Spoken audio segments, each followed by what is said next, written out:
Bonsoir à toutes et à tous. Nous sommes ravis, Robert et moi, de vous retrouver tous les mardis pour la chronique quantique. On est ravis d'être avec vous ce soir, aujourd'hui, pour les personnes qui sont de l'autre côté de l'Atlantique, comme toi, Robert, où il est 13 heures. Il est quelle heure? 13 heures chez toi, c'est ça? 13 heures, 13 heures. Ouais, ouais, génial. Encore le soleil qui tape. Nous, c'est la nuit. Mais dans tous les cas de figure, on va emmener de la lumière, n'est-ce pas? Absolument, absolument. C'est toujours un plaisir de partager avec toi, Robert. Aujourd'hui, on arrive à notre 17e rendez-vous. Un 17e rendez-vous, et ouais, tous les mardis, dans la chronique quantique. On a déjà pas mal de personnes qui nous rejoignent. On a une belle communauté qui nous suit. Et une thématique ce soir, une question posée aux éditeurs, une question que je te pose aussi. La spiritualité peut-elle rimer avec pragmatisme? Vaste sujet, très peu de temps. Ça va être tout bon. Ça va être tout bon. Alors, j'accueille tranquillement nos auditeurs. Janine, fidèle au poste. Bonsoir, magnifique et irremplaçable. Oh là là là là. Sana et Robert, fidèles à notre rendez-vous. Oui. Que représente la spiritualité, nous pose-t-elle comme question. Gros bisous à vous deux. Mais c'est, oh là là, voilà, on parlait de lumière. En fait, on va pas que la porter parce que la lumière arrive à nous, tout simplement. Avec un message comme celui de Janine, moi je dis la lumière arrive. Bonsoir Yacine, nous sommes ravis de vous voir. Alors faites-nous savoir, hein, on a notre communauté qui est là, présente. Si par hasard vous venez d'arriver, faites-nous un petit 1. Dites-nous, eh ben moi je ne sais pas, c'est quoi la chronique quantique, qu'est-ce qu'on va voir aujourd'hui, qu'est-ce qui se passe. Faites-nous un petit 1, faites-nous savoir que vous êtes les petits nouveaux, que c'est votre petit baptême chronique quantique ce soir.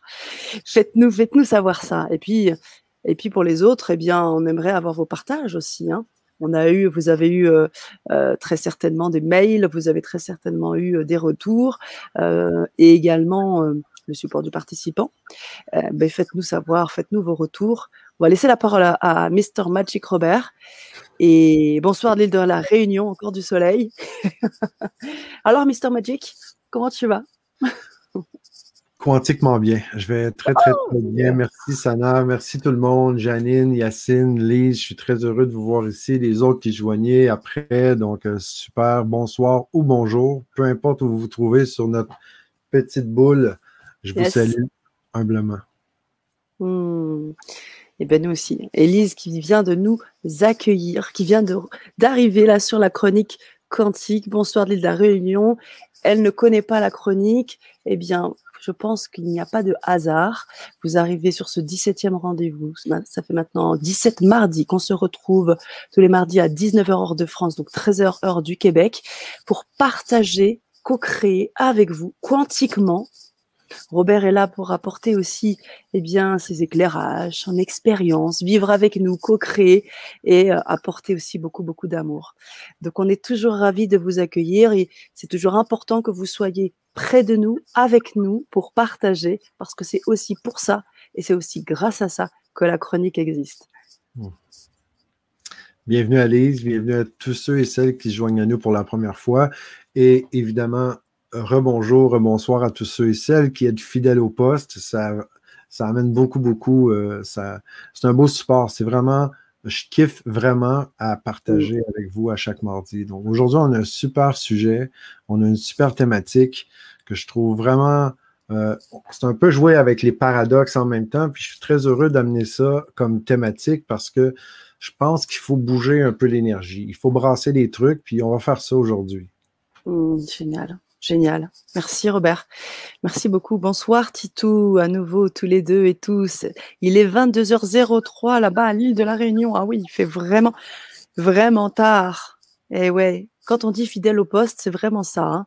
Fidèle au poste, hein, à n'importe quelle heure. Alors, c'est toujours aussi un plaisir de t'avoir, Robert, parce que tu es ici et là toujours pris à faire aussi beaucoup de choses, beaucoup de projets. Je me souviens, la semaine dernière, tu nous annonçais que tu allais faire du coaching à des personnes sourdes, à des femmes sourdes.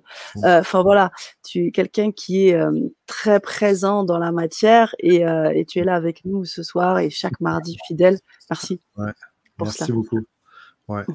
Être très présent, ça le dit. Hein? On parle souvent de l'instant présent. On dit que dans le présent, Ben, c'est le présent, le mot présent, c'est comme un cadeau, il faut le développer. Après, quand on commence une quête spirituelle, on commence un chemin, ben, OK, il y a comme une partie de notre vie à un moment donné où on fait un éveil, on décide que ben, on va se contenter on se contentera pas de peu. Il y a autre chose. Il doit y avoir autre chose. Quand j'en ai parlé, j'en parle souvent, l'erreur identitaire. Hein, dès notre jeunesse, l'être humain, là, c'est un des seuls, on va dire, animal, OK? Une des seules bébites ici, dès la naissance, qui n'est pas autonome.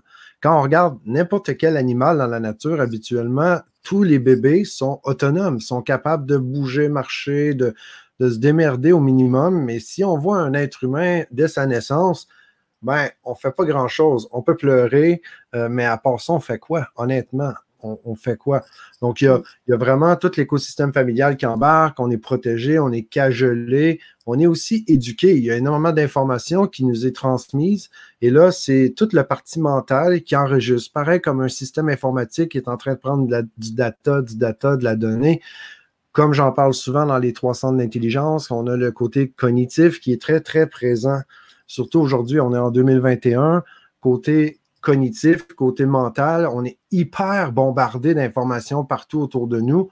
Donc ça, c'est la partie dans notre vie où on évolue, on prend énormément d'informations, le cerveau se gave littéralement de data, d'informations en continu.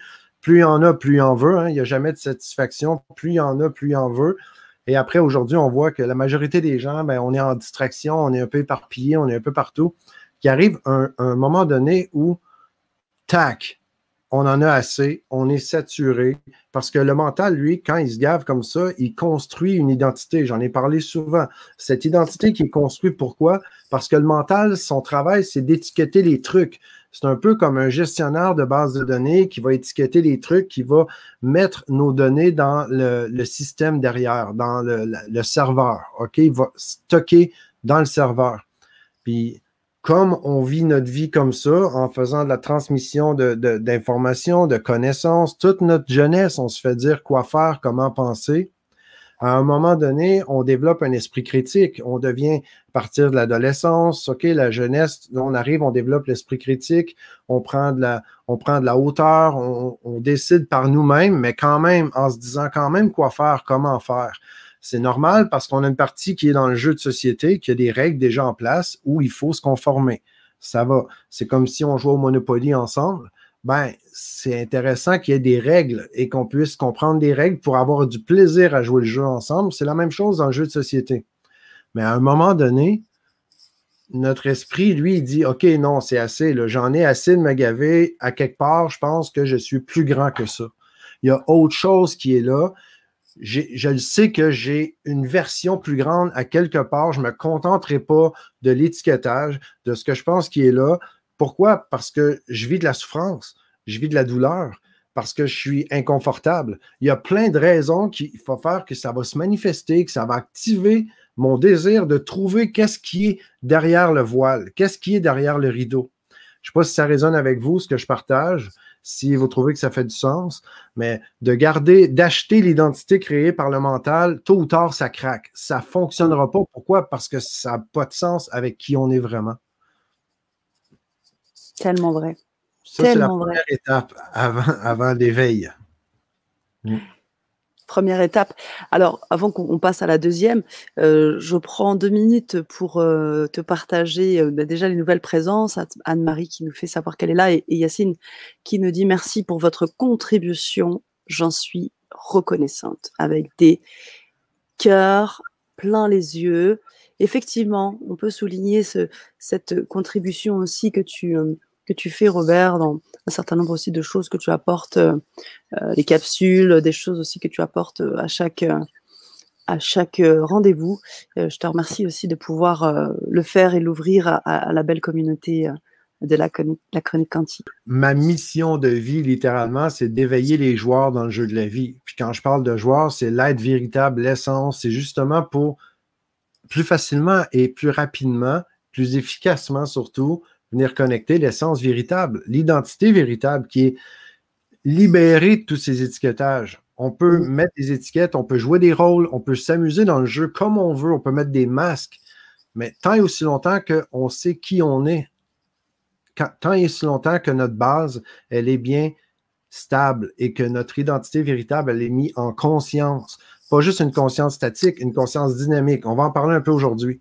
Donc, quand on parle, il y a la partie charnelle, la partie expérientielle, la partie action, hein, plus dans le faire que l'être. Et éventuellement, je pense que tout le monde, on craque et on se dit non, c'est assez, il y a mieux qui m'attend.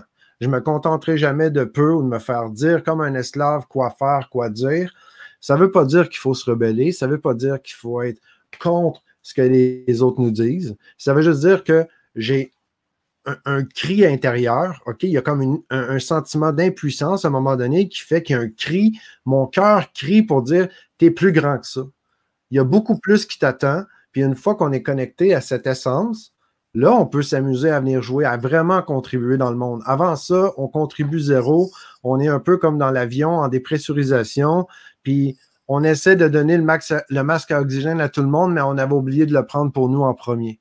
Et c'est là que c'est complètement inefficace. On pense qu'on est généreux, généreuse, parce qu'on donne tout puis on s'oublie, mais ça n'a rien à voir avec qu'est-ce que la vie, selon moi. C'est complètement autre chose. Donc aujourd'hui, la thématique, c'est pour moi, c'est très axé avec tout ce qu'on est en train de parler. On parle de spiritualité. Est-ce que ça peut rimer avec pragmatisme? Commençons, si vous voulez bien, par aller voir qu'est-ce que signifie spiritualité. Donc, j'aime beaucoup dans tout ce que je fais me rattacher à la réalité objective, d'aller voir c'est quoi la définition du dictionnaire.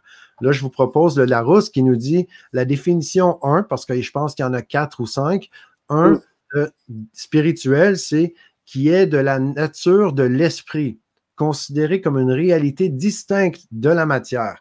Donc ici, on dit il y a un esprit qui est distinct de la matière.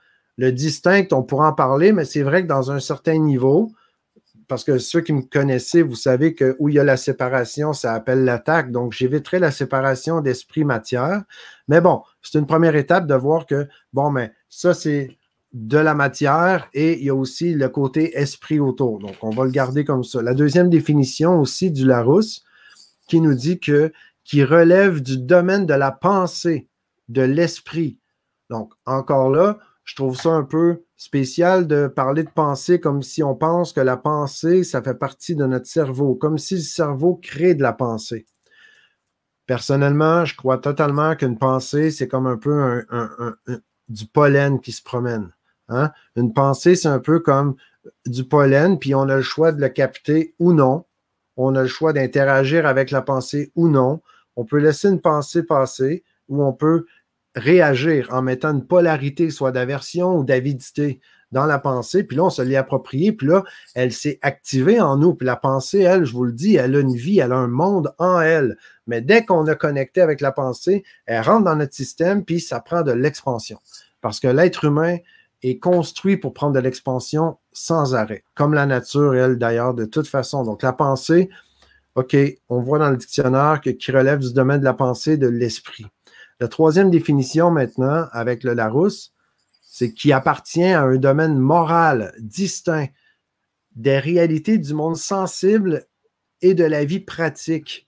Donc, le côté moral, hein, on dit qu'on est plus spirituel, moral, les valeurs. Et là, on joue beaucoup dans le côté, je pense, on pourrait aller jouer dans le côté religion, etc. OK? Parce que quand on dit dans le monde spirituel et on le rattache au niveau moral, ben, je pense que ça fait du sens aussi parce que ça vient toucher nos valeurs et le côté identitaire dont je parlais. La quatrième définition du Larousse, sur spirituel, qu'est-ce que c'est? Qui a de l'esprit, de la finesse dans sa manière de manier les idées. Donc, quelque chose qui est spirituel, c'est qu'il y a de la finesse dans la manière de manier les idées. Donc, je trouve que c'est intéressant aussi comme définition. Est-ce qu'il y a une version 5? Yes, tout à fait. Donc, le pas mal d'ailleurs. Spirituel, la cinquième, qui manifeste du piquant, qui s'amuse, fait rire. Et là, j'ai appris quelque chose parce qu'on dit que ben, c'est quelqu'un qui est spirituel dans sa façon de faire de l'humour et tout ça. Je ne l'avais jamais vu celle-là de toute façon. Donc, quand on parle de spirituel, c'est qu'on parle de quelque chose qui est distinct de la matière, OK, en partant. Mais moi, je pourrais plutôt dire que le côté spirituel, c'est d'aller plus loin, plus grand, plus large que la matière, justement. C'est de se détacher, sans se séparer, mais juste de détacher notre regard pendant un instant de qu'est-ce qui est la matière et reconnaître que dans l'infiniment petit, il y a quand même quelque chose de beaucoup plus grand, beaucoup plus subtil, qui est beaucoup plus présent dans tout ce qui existe. Et dans l'infiniment petit, en physique quantique, on pourrait littéralement le voir, tout est énergie et vibration. Donc, Yacine, spiritualité est l'intelligence de la vie. C'est ça. On a plein de définitions, on pourrait mettre plein de définitions là-dedans. Au final, je pense qu'on va tous se retrouver sur un truc que c'est beaucoup plus subtil que le grossier de la matière. C'est comme si l'énergie, la vibration subtile, qui est l'infiniment petit, qui fait partie de tout et qui est en tout, qui passe à travers nous, ici, maintenant, à ce moment précis-là, au moment où on se parle, tout le monde, là, OK? Autant mon corps que Sana à travers mon ordinateur, on est on est sur YouTube ou Facebook, tout ce qui nous entoure, votre table, vos mains, votre corps et tout ce qui semble nous séparer, c'est la même chose au niveau subtil. Et là, c'est le niveau spirituel pour moi, c'est d'avoir un regard qui englobe et qui accueille tout ce qui est là, sans séparer ni juger quoi que ce soit. Donc ça, c'est le niveau spirituel. Maintenant, on dit, la spiritualité peut-elle rimer avec pragmatisme? Mais qu'est-ce que le pragmatisme? Et on va aller voir les deux définitions de pragmatisme, toujours selon notre ami le Larousse. Donc, doctrine qui prend pour critère de vérité le fait de fonctionner réellement, de réussir pratiquement. Et la deuxième définition du Larousse pour le pragmatisme, c'est attitude de quelqu'un qui s'adapte à toute situation, qui est orienté vers l'action pratique.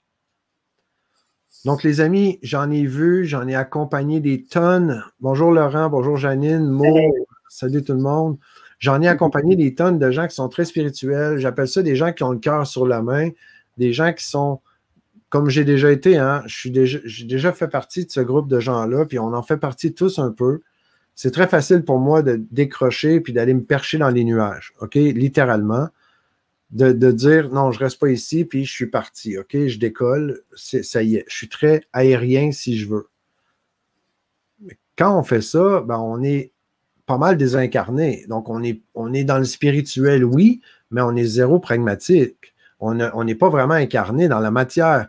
Donc, pourquoi je me suis posé la question, pourquoi dans la première partie de mon éveil, pourquoi j'étais plus en mode, on dirait, je méditais, je voulais aller chercher les acquis, les compétences pour me désincarner inconsciemment. J'avais aucune intention de me désincarner ou de mourir ou peu importe, mais je croyais même plus à la mort, je croyais à rien. Pour moi, tout ce qui est matériel, c'était juste illusion, mais au final, j'étais juste séparé de la réalité. Parce que, bordel, avec la super conscience, parce que je crois totalement que l'esprit ou l'infiniment petit, c'est de l'information, c'est la connaissance pure.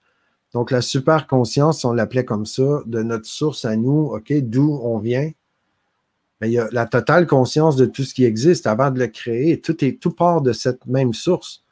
Donc, si on est super conscient, pourquoi on se ferait, excusez-moi l'expression, mais pourquoi j'aurais décidé de me faire chier à m'incarner si mon but, c'était de me désincarner en conscience?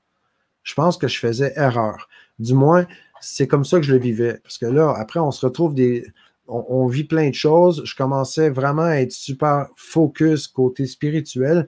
Bref, j'avais développé une grande conscience statique. Mais la conscience statique, de prendre conscience de trucs et de rester assis sur mes fesses, de rester assis sur un coussin de méditation, c'est une conscience statique. La conscience qui est statique, c'est cool. Mais pourquoi, quand je prends conscience d'un truc, je suis ah, alléluia, là, je viens d'avoir une épiphanie, Eureka, là, je viens vraiment tout comprendre, ça passe comme ça. Puis après, quand je vais marcher ou je vais dans l'action, je suis en train d'interagir avec d'autres personnes dans la réalité matérialisée.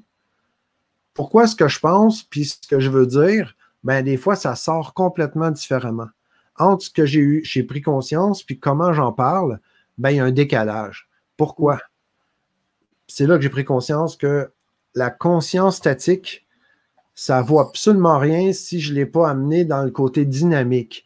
Donc, je pense que l'incarnation est totalement là pour être, quand on est complet, on se doit d'être dans le mouvement, d'être dans l'action, d'être pragmatique. Et c'est là qu'on pourra parler, selon moi, d'être créateur ou co-créateur plutôt dans la réalité. Avant ça, on est un méditant, on est un être éveillé, mais assis. Mais mon éveil, si je ne suis pas capable de l'amener et de la matérialiser concrètement, je ne vois pas vraiment à quoi ça peut servir. Je ne sais pas ce que ça vous dit, ce que ça vous fait, ce que je viens de partager. Toi, Sana, je ne sais pas ce que tu en penses de tout ça. Moi, je vais rebondir dessus aussi parce qu'effectivement, de mon côté, ça ne peut que rimer en fait. Spiritualité et pragmatisme vont de pair. Et donc, je vais aller dans ton sens, Robert. Je pense que on parle d'incarnation. L'incarnation, elle est dans l'action, elle n'est pas dans autre chose. Donc, de mon côté, oui, je partage complètement ton point de vue et je pense que aujourd'hui, je dirais, on recolle un peu plus avec la spiritualité. Avant, on était juste sur le pragmatisme, et aujourd'hui, on recolle un peu la spiritualité. Donc, on a des tendances à aller un peu trop percher, à aller pelleter les nuages, comme tu dis, à faire des choses. Et là, on essaie de croiser les deux, de se dire que, en fait, c'est ça, l'équilibre au bout du compte. Il est là. Mais si on fait juste regarder la matière, c'est notre reflet.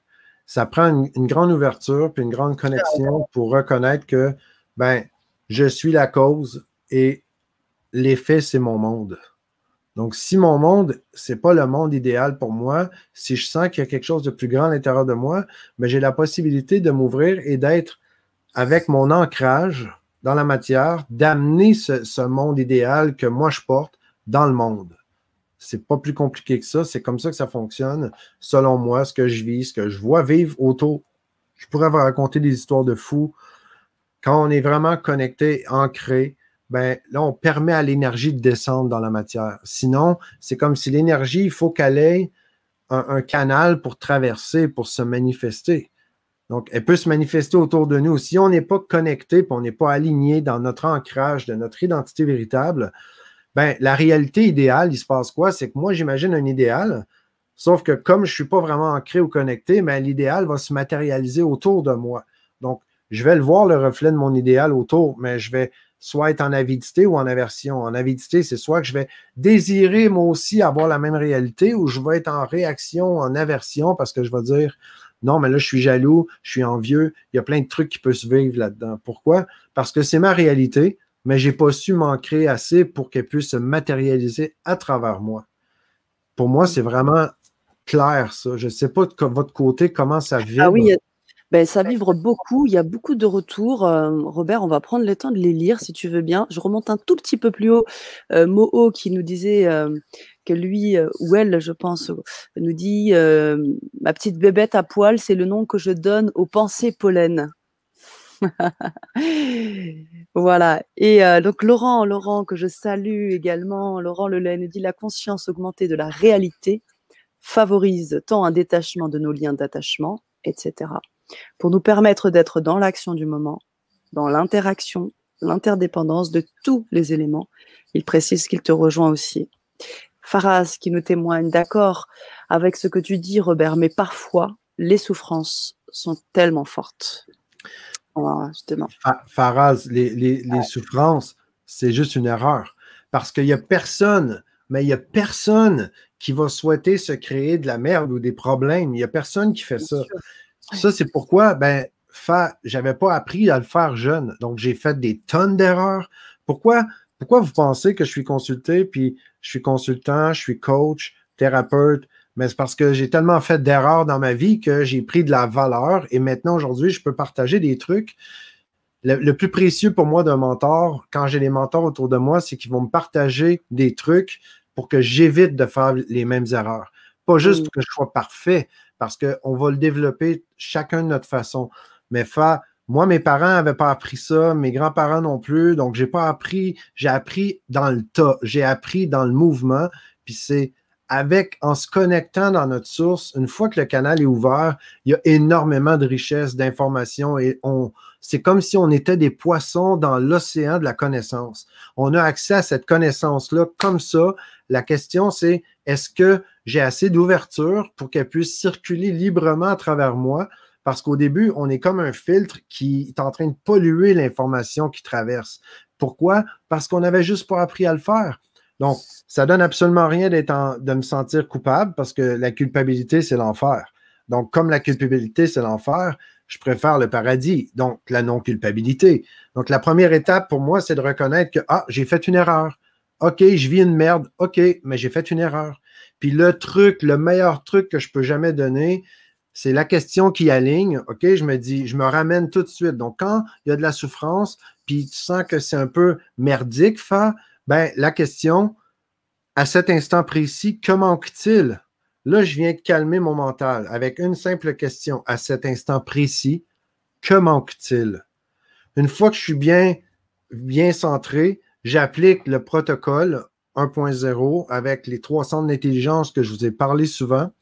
Là, Sana a partagé votre carte du joueur. C'est un test, ça, vraiment pour mesurer votre niveau d'alignement avec l'essence.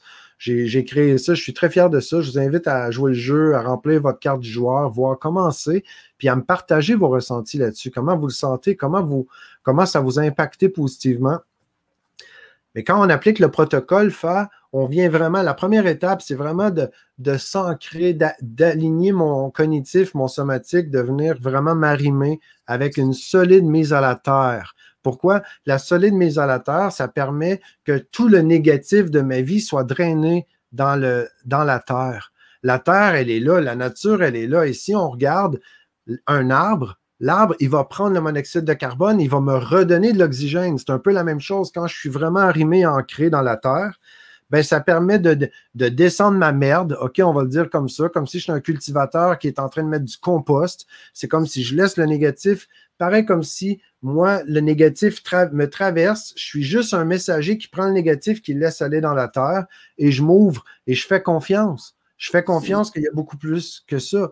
Mais tant et aussi longtemps que le négatif, je n'ai pas laissé se drainer dans la terre, ben, le positif ne va jamais pouvoir se manifester, littéralement. Donc, Sana, on pourrait en parler longtemps. Je pense que c'est un magnifique sujet. Il y a quand même notre support du participant. Moi, j'aimerais répondre à tout le monde. Je continuerai pendant des heures et des heures, sérieusement. C'est vrai, complètement. On va prendre le temps de partager ce support du participant. Pour les personnes qui n'auraient pas encore ce support, faites-le moi savoir, faites-moi un petit 1. Les personnes qui n'ont pas encore ce support, qui ne reçoivent pas les mails quelques heures avant la chronique, vous avez un support, vous avez des primeurs, comme j'aime le dire à chaque fois, je me répète, mais c'est vraiment une expression québécoise que je vais garder, je pense. Les primeurs que Robert vous propose, eh bien, vous pourrez les avoir en vous inscrivant à ce support du participant. Faites-moi un 1 pour que je puisse vous envoyer le lien. Pour les personnes qui l'ont déjà, j'ai vu Martine qui nous remercie.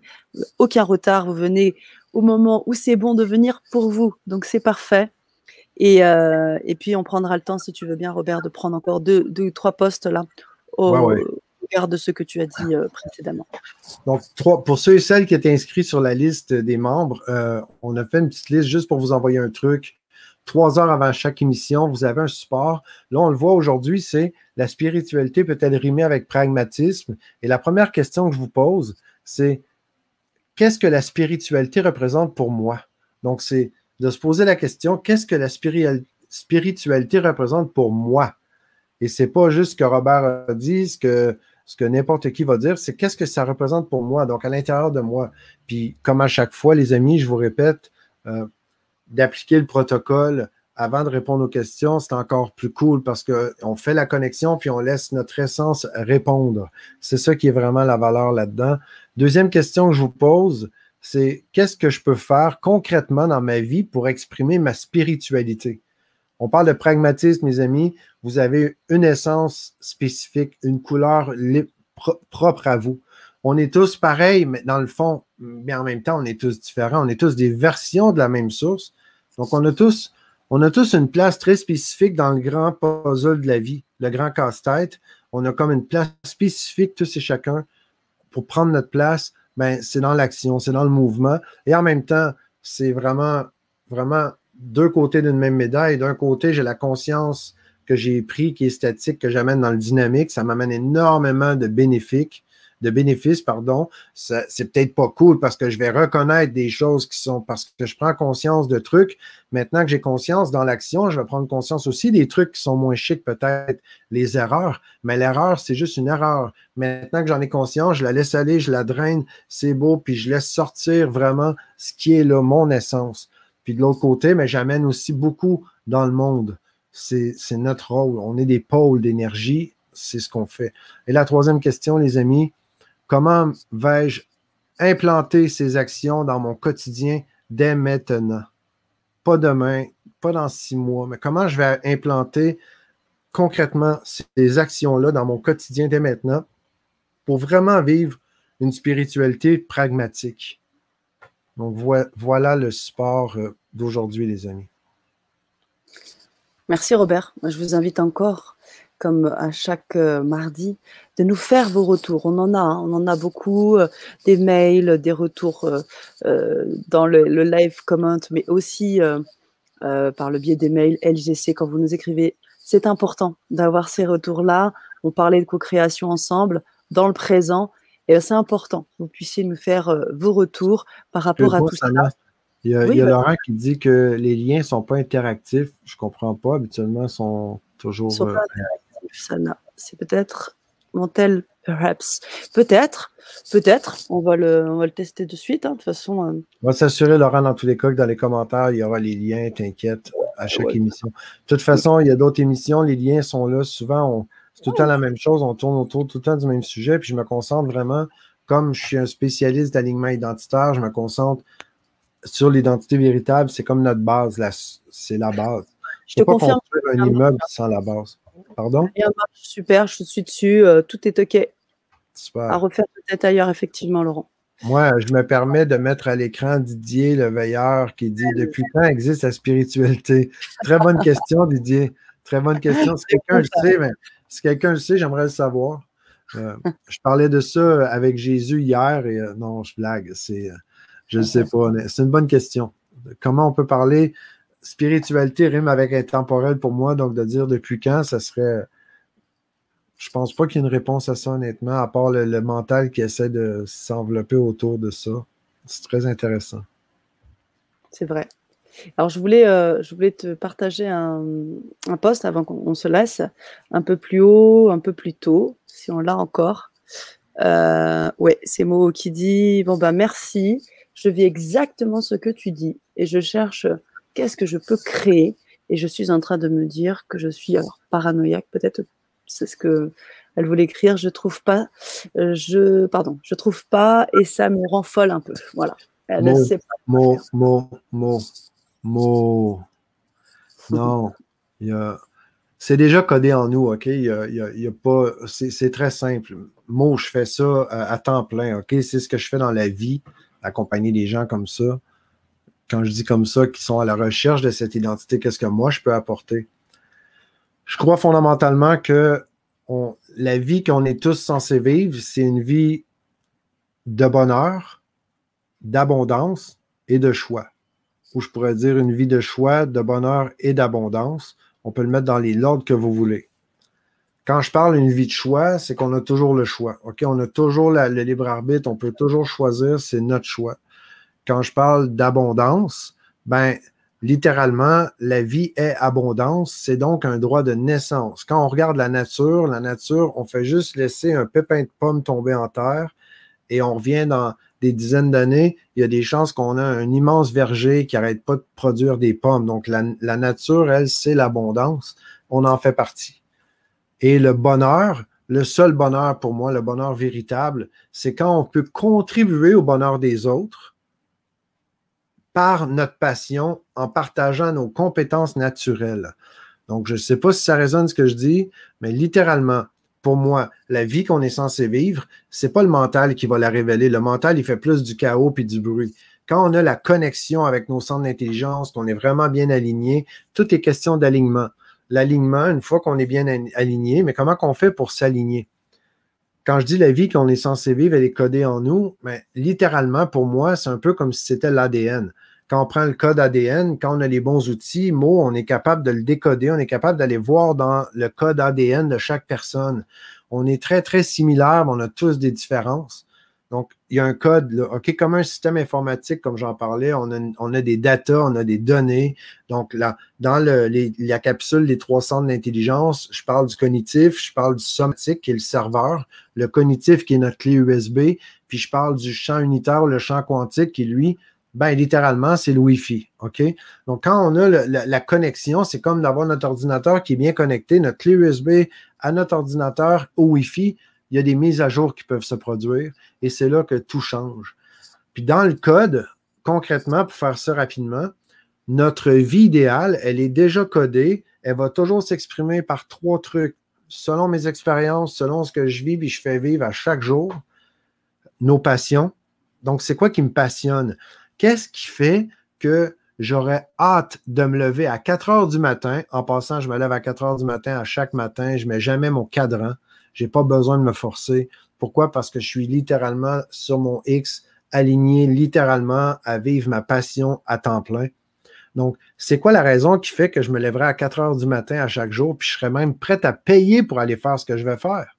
Ça, c'est quand même pas rien, là. Quand je suis prêt à me lever à 4 heures du mat, quand je suis prêt à aller payer pour aller faire ce que je vais faire, je pense que ça rime avec proche d'une passion, OK? Puis ça prend plus qu'une passion pour garder l'équilibre énergétique. Ça, j'en parle dans les formations de l'Académie Résultats. Mais c'est quoi la passion? Nos valeurs. On a des valeurs intrinsèques. Je parle souvent de la valeur numéro 1 de l'âme. Pour moi, tout ce que j'ai vu, je n'ai jamais trouvé à contester ce qui est dit. C'est l'intégrité de l'âme. Donc, l'intégrité dans le sens, pas dans le sens que, ah, mais c'est quelqu'un d'intègre, on dirait qu'il est gentil, on dirait que c'est une bonne personne. Non. L'intégrité de l'âme, de l'être, c'est intégrité dans le sens qu'il n'a jamais subi de diminution. Donc, quand on a un truc, puis il est intègre, ben, il est intégral, il est complet, il n'a jamais été diminué, fragmenté, il n'a jamais été brisé. Et l'humain, ben, on a tendance à être fragmenté, à être éparpillé, puis quand on recolle les morceaux, on se rapproche de l'intégrité de l'âme, OK, de l'être. Et c'est là que tout se produit avec l'alignement, l'identité véritable. Donc, quand on dit qui suis-je, je suis un être divin, je suis amour, je suis... Le pire dans les erreurs identitaires, c'est quelqu'un qui dit « Ah, moi, je suis alcoolique. » Donc, quand on dit « je suis », qu'est-ce qu'on a rajouté après? Bang! Là, on le vit, OK? On le subit souvent. Donc, quand je subis ma vie plutôt que la vivre, il y a une erreur identitaire à chaque fois. Professionnellement parlant, comme hypnothérapeute, thérapeute, coach, j'en vois partout, c'est toujours la même chose. Donc, quand on parle, c'est quoi la passion? Je l'aligne avec mes valeurs fondamentales. Oui, il y a l'intégrité de l'âme, mais dans l'intégrité de l'âme, dans le but de se ramener à l'intégrité, je vais aller voir avec des techniques que j'ai développées tridichotomiques, de hiérarchisation des valeurs somatiques, qu'est-ce qui va se révéler naturellement en moi. Et ce n'est pas des valeurs que ma tête va décider, ce n'est pas des valeurs que j'écris sur un site Internet, c'est des valeurs qui vont se révéler à moi. Et ces valeurs qui vont se révéler, c'est des valeurs qui vont me guider maintenant. Et quand j'ai mes 3 valeurs fondamentales, c'est comme un GPS, je vais trianguler ma position. Puis les valeurs vont agir aussi comme une rail de chemin de fer. Ma passion va agir, elle, comme un moteur de locomotive. Donc, quand j'ai ma passion, qui est le moteur, qui va naturellement me faire une motivation intrinsèque, quand j'ai les rails qui vont naturellement m'orienter, me guider dans la bonne direction, qui est mon chemin de vie, ben il reste quoi? Il reste mes compétences. Il y a naturellement, on a tous des compétences qu'on développe naturellement. Il y a des choses qui sont innées, des compétences naturelles, puis il y a des compétences qu'on va aller acquérir parce qu'on veut développer des compétences dans le but, peut-être par obligation, pour être capable de conduire une auto, pour être capable d'acheter une maison, par exemple, ou d'entretenir mon gazon. Il y a des compétences qu'on va apprendre, qu'on n'aurait peut-être pas faites de façon innée, mais pour le jeu de société, on va apprendre ces compétences-là. Donc, quand j'ai ma passion qui est alignée avec mes valeurs et que je suis aussi aligné avec les compétences que je sais que j'ai, là, je sais ce que j'aime, je sais par où je m'en vais et je sais comment je peux contribuer au bonheur des autres. Et c'est là que la magie opère. Merci Robert. Merci énormément. On a beaucoup de commentaires ce soir. On pourrait continuer encore très longtemps. On a des questions comme comment s'aligner et encore d'autres commentaires que Laurent aussi a posés et bien d'autres. Karine qui pose aussi son commentaire. Ce que je vous invite à faire, c'est déjà de nous rejoindre chaque mardi pour pouvoir participer et avancer ensemble dans cette belle co-création. Et pour Martine qui demande comment s'aligner, alors on a mis un petit lien, la petite carte du joueur qui permet déjà de donner des indications sur un bilan. Et puis j'imagine que ça pourrait faire l'objet d'une prochaine... En fait, pour répondre rapidement, Martine, je sais qu'on déborde un peu, mais bon, tu sais que moi, ça ne me dérange pas de déborder. J'aime ça prendre de l'expansion puis de contribuer. Mais honnêtement, Martine, comment on s'aligne, c'est vraiment, je viens d'expliquer la recette rapidement, mais pour le faire concrètement, j'ai développé un processus vraiment magique, unique, qui est passion, valeur et compétence, justement. C'est un programme, c'est un processus. C'est pas une formation cognitive, ça n'a rien à voir. C'est vraiment un processus qu'on vit ensemble. À chaque fois, je le revis avec les étudiants, puis c'est vraiment hallucinant. Je change ma vie à chaque fois. Donc, il n'y a rien de statique, c'est vraiment dynamique. Et la passion, valeur et compétence, je suis en plein dans la cohorte-là. Je vais lancer une prochaine cohorte bientôt. Puis, ceux et celles qui sentaient un appel vraiment immense, qui vous voulez vous joindre maintenant à la cohorte, c'est possible. Vous avez juste à m'écrire, vous avez juste à aller vers moi. Vous pouvez aussi commencer, comme Sanal l'a dit, avec votre carte du joueur. C'est une façon de mesurer le niveau d'alignement puis de vous donner un peu d'éclairage là-dessus aussi, la base. Et après, si vous voulez joindre la cohorte qui est là, je n'avais pas pensé de l'ouvrir comme ça, mais j'y vais spontanément, j'ouvre le cœur. Donc, oui, la cohorte est déjà en force, mais il y a moyen que je puisse peut-être aider. S'il y a plusieurs personnes qui veulent se joindre maintenant, ben, vous m'écrivez et je vais voir aussi en même temps comment je peux vous accompagner pour rattraper la cohorte sans aller trop vite. Sinon, ben, je garderai votre nom pour la prochaine cohorte. J'ai fait ça vraiment hyper accessible. Puis moi, c'est obligé que ça fonctionne avec 100% des gens, 100% des fois. Il faut juste que vous fassiez le nécessaire. Il y a vraiment un processus, c'est vraiment profond. Là. Merci. Merci encore une fois à tous. Merci à toi, Robert. On vous dit à mardi prochain, même heure, même endroit, même énergie, vos lumières et puis vos beaux sourires, même si on ne les voit pas, mais on les sent. On les sent dans les commentaires. Merci, merci à tous. Merci Robert. Tout le monde.